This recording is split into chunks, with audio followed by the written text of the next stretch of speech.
Welcome back to DRM News Global. Today we're going to take a deep dive into a really complex and emotionally charged issue, Absolutely. land ownership in South Africa. Yeah.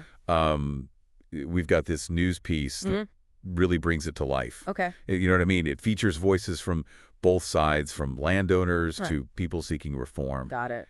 And it's a story with a lot of history, economic anxieties, and it really feels like things are coming to a head. I agree. What really jumps out at me Yeah. is this huge gap in South Africa. Absolutely. You've got the white minority Right. who make up just a tiny part of the population, but they own like a whopping 80% of the agricultural land. It's a crazy statistic. It is. And then on the flip side, you have the black majority who were systematically stripped of their land during apartheid. Right. They own a measly 4%. Yeah, it's This huge. disparity Right. is at the heart of this tension. It really is. This inequality is like the root of the problem. We can't ignore the weight of history here. Absolutely not. Generations have been dispossessed. Right. And it's created this longing for land restitution. Yeah. And that's where this new bill comes in. Okay. The one that lets the government take land for public use, potentially without paying for it. Right. I can only imagine how much anxiety that's causing. Oh, it's causing a ton of anxiety. The government says no land's been taken yet. Okay. And that they're committed to being fair. Okay. But this bill is seen by many as a necessary step to address the historical injustice of Right. land dispossession, like setting things right. Yeah. But then on the other side, you have landowners, many of whom have built their lives on this land for generations. Yeah.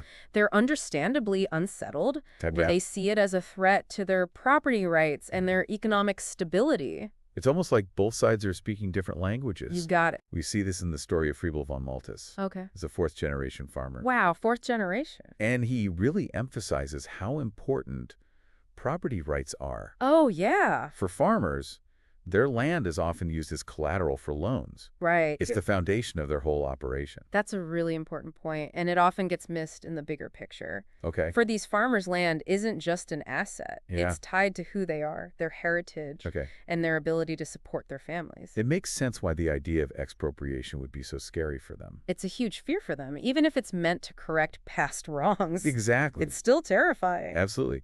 But then we go to Maseko, Okay. which is an informal settlement Got it. where almost 3,000 people don't have a place to live. Wow. That's where we meet Mabote Mokona Okay. and another resident who's been waiting for land for over a decade. Over a decade. Yeah, after they applied for it. Wow. Their stories show the human cost of this inequality Absolutely. and the urgent need for change. Yeah. How do you reconcile those two perspectives? That's a good question.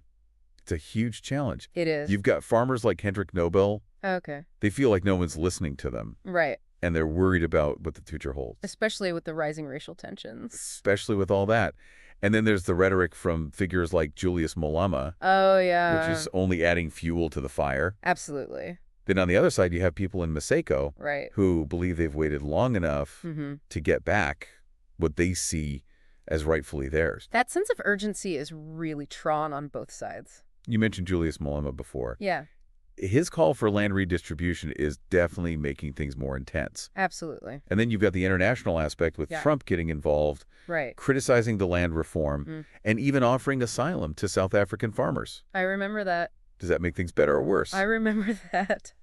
It's hard to say. Some people think foreign intervention, especially from someone like Trump, Right. is unhelpful and might even make things worse. Okay. They say it just increases racial tensions Yeah. and undermines South Africa's independence. Makes sense. Others think it brings attention to the issue of property rights Mm. and puts pressure on the government. To do the right thing. Yeah, to ensure a fair and transparent process. So where do we go from here?